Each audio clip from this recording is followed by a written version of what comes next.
along with it. Now next data type is list.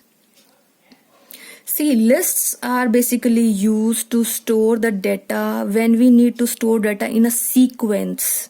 Fine, like I need to store your marks, then I'll make a list for it. Similarly, we have other data types also, like we have tuples, we have dictionary. We will discuss them later. Firstly, we must understand what is the utility of using the list data type. First thing you must keep in mind, whatever the data we are going to store inside the list will be enclosed in this square brackets. Fine, the square bracket always indicates that whatever data you are entering is a part of list only. Fine.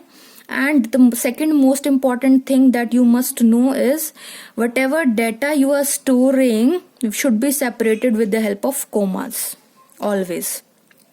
Then third point is that the data inside the list can be of similar data type or it can be of different data type. Here you can say list 1. List 1 is containing all the integer type data. List 2 is containing all the character type data, but list 3 is a collection of character type data, integer type data and float type data, right? If I refer, see, for if I'm talking about this list 3, then list 3 mein first element is Neha, second element is 102 and third element is 79.5. So if I need to refer to this first element, it will be list 3 0.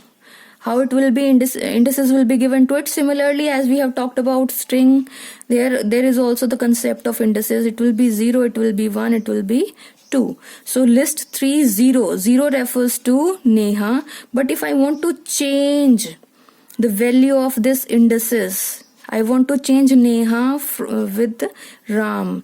So it is acceptable. Is it acceptable? Yes. In list it is acceptable. If you are writing like this, the Neha will be replaced by Ram.